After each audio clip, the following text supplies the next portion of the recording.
What is going on, guys? Welcome to a brand new video. Welcome back to the channel. It's Dev. We are here. Bojack Horseman Season 5, Episode 6.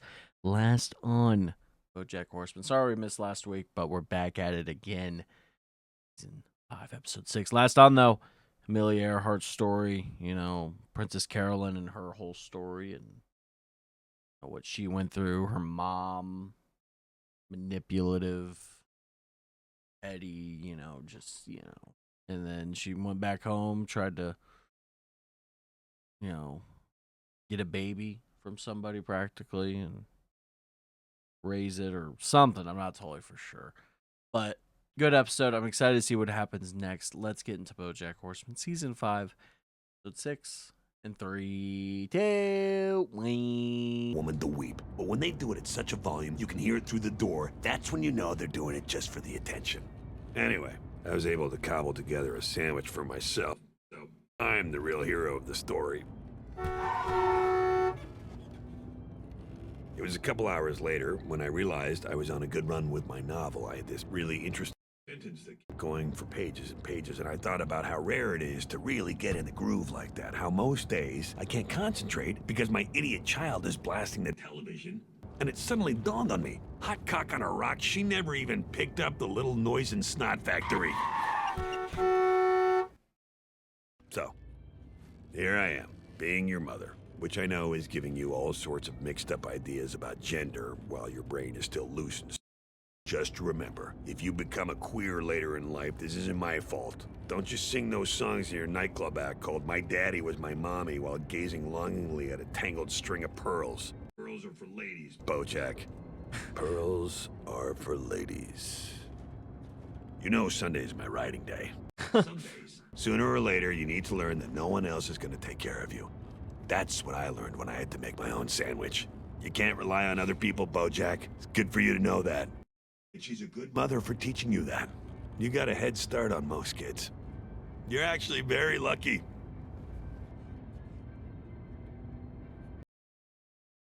Thank you! Damn.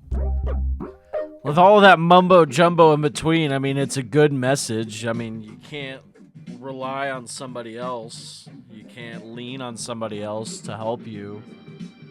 It's gonna be up to you, you know? Box on the way here, and the girl behind the counter said, "Hiya, are you having an awesome day?" Not, "How are you doing today?" No, "Are you having an awesome day?" Which is pretty shitty, because it puts the onus on me to disagree with her. Like, if I'm not having an awesome day, suddenly I'm the negative one. Usually when people ask how I'm doing, the real answer is, I'm doing shitty. I can't say I'm doing shitty because I don't even have a good reason to be doing shitty. So if I say I'm doing shitty, then they say, "Why? What's wrong?" And I have to be like, I don't know, all of it. So instead, when people ask how I'm doing, I usually say, I am doing so great. But when this girl at the Jack in the Box asked me if I was having an awesome day, I thought, well, today I'm actually allowed to feel shitty. Today I have a good reason. I said that. Well, my mom died, and she immediately burst into tears. So now I have to comfort her, which is annoying. And meanwhile, there's a line of people forming behind me who are all giving me these real judgy looks because I made the Jack in the Box girl cry. And she's bawling and she's saying, "I'm sorry, I'm so sorry." And I'm like, it's fine, it's fine. I mean, it's not fine, but it's fine. And I would like to order a double Jack meal, and I've kind of got somewhere to be, so maybe less with the crying and more with the frying, huh? And the girl apologizes again, and she offers me a free churro with my meal. As I'm leaving, I think, I just got a free churro because my mom died. No one ever tells you when your mom dies, you get a free churro. Anyway, I'm sorry. That's not part of the... All right. Okay, here we go. Oh. I am Bojack Horseman doing a eulogy. Let's go. Hey, piano man, can I get like an organ flourish? Nicely done. I was a little worried I wouldn't have the right accompaniment today. I guess it's a good thing my mom was an organ donor. What happened to the organ? One time she went to a parade, and one time she smoked an entire cigarette in one long inhale. I watched her do it. Truly a remarkable woman. Truly remarkable. Lived a full life, that lady. Just all the way to the end. Which is, now I guess, really makes you think, though, huh? Life, right? Goes by, stuff happens, then you die. Okay, well, that's my time. You've been great. Tip your waitress. No, I'm just kidding around. There's no waitress. But seriously, that's all I have to say, Mother. No point beating a dead horse, right? So, now what? I don't know. Mom, you got any ideas? Anything? Mom? No? Nothing to contribute? Knock once if you're proud of me. Can I just say how amazing it is to be in a room with my mother and I can just talk? Her telling me to shut up and make her a drink? Hey, Mom, knock once if you think I should shut up. No? You sure? I mean, I don't want to embarrass you by making this eulogy into a melogy. So, seriously, if you wanted me to sit down and let someone else talk, just knock once. I will not be offended. No?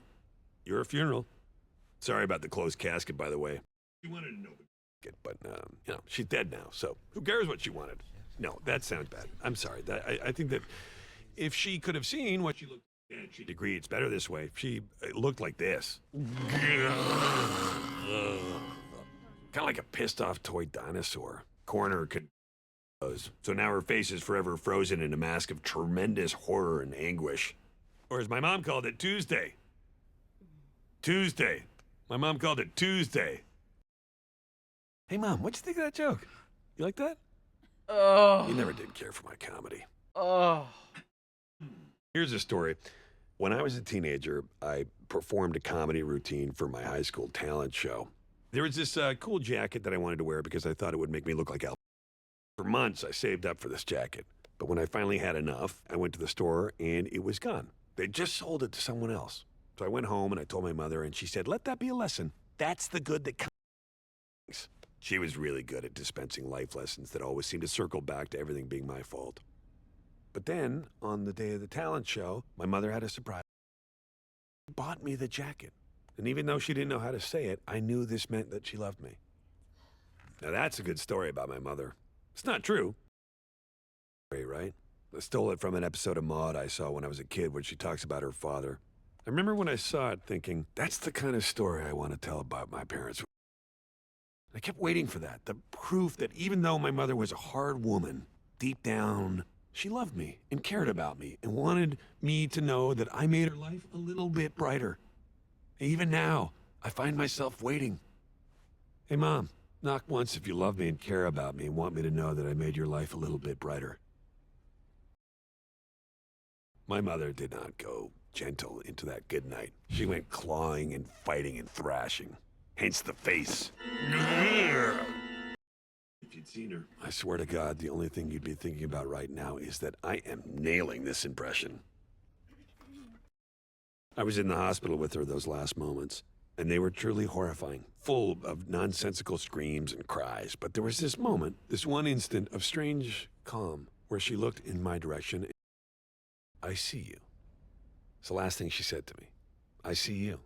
Not a statement of judgment or disappointment, just acceptance, recognition of another person in a room. Hello there. You are a person, and I see you. Let me tell you, it's a weird thing to feel at 54 years old that for the first time in your life, your mother sees you. It's an odd realization that that's the thing that you've been missing, the only thing that you wanted all along, to be seen. And it doesn't feel like a relief. Seen? It feels mean. Like, oh, turns out that you knew what I wanted and you waited until the very last moment to give it to me. I was prepared for more cruelty. I was sure that she would get in one final zinger about how I let her down and about how I was fat and stupid and too tall to be an effective Lindy Hopper, how I was needy and a burden and an embarrassment. All that I was ready for. I was not ready for, I see you. Only my mother would be lousy enough to swipe me with a moment of connection on her way out. Maybe I'm giving her too much credit. Maybe it wasn't about connection. Maybe it was an I see you like, I see you. Like, you might have the rest of the world fooled, but I know exactly who you are. That's more my mom's speed. Or maybe she just literally meant, I see you. When your father dies, you ask yourself a lot of questions. Questions like, wait, did you say he died in a duel? And who dies in a duel? The whole thing was so stupid. Dad spent his entire life writing this book. He couldn't get any stores to carry it, or any newspapers to review it. Finally, I guess this one newspaper thought he was pretty hilarious because they ran a review and tore him to shreds. He claimed the critic didn't understand what it meant to be a man, so he demanded satisfaction in the form of pistols at dawn. He wrote in the paper this letter saying anyone who didn't like his book, he would challenge to a duel. Anyone in the world. He'd even pay for airfare to San Francisco and a night in a hotel. Well, eventually this found its way to some kook in Montana who was as batshit as he was, and they met at Golden Gate Park and agreed 10 paces, then shoot. But in the middle of the 10 paces, Dad turned to ask the guy if he'd actually read the book and what he thought. Not looking where he was going, tripped over an exposed root and bashed his head on a rock. I wish I'd known to go to Jack in the Box then. Maybe I could have gotten a free churro. What's the difference between my mother and a bunch of Easter eggs? One gets carried in a basket, the other gets buried in a casket.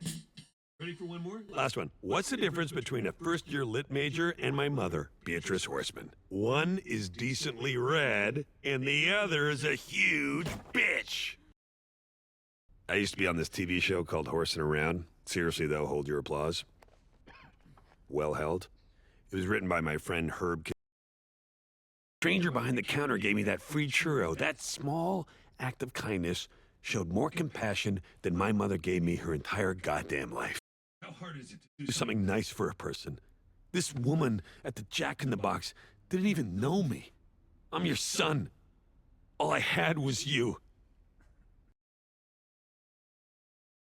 I have this friend, and right around when I first met her, her dad died. And I actually went with her to the funeral.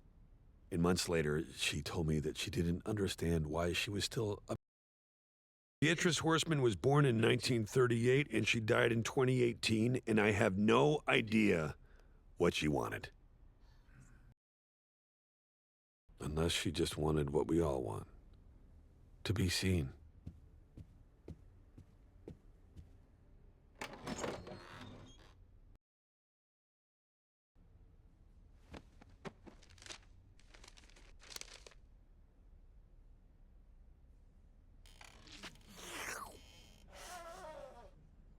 Is this funeral parlor B?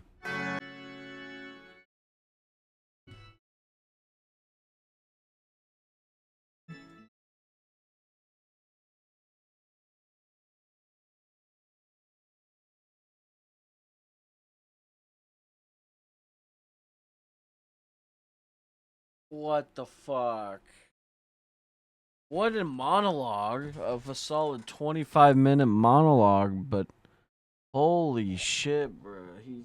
It wasn't even. Oh, shit. What an episode, bro.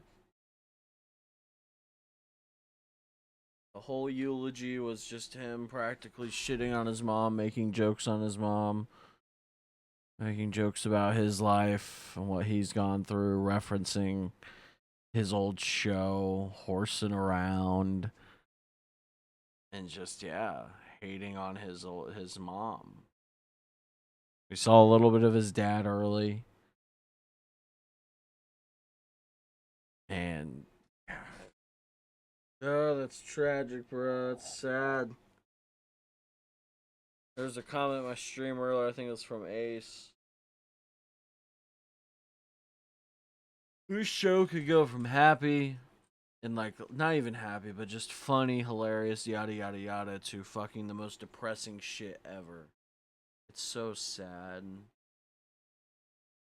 It's so sad. I could never imagine that. Someone doing that at a fucking funeral. I couldn't imagine. I guarantee it's probably happened before. But good God, bro. The free churro. That's what he got out of it all. Didn't get closure. Didn't get a nice moment. Got a free churro. It's rough.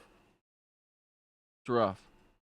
And yeah, I hope you guys enjoyed my reaction. If you did, please like, subscribe, hit the notification bell for daily videos every single day. Follow me on Twitter, Twitch, TikTok, and Instagram. All social media is down in the description below. And we'll catch you for another video. Goodbye!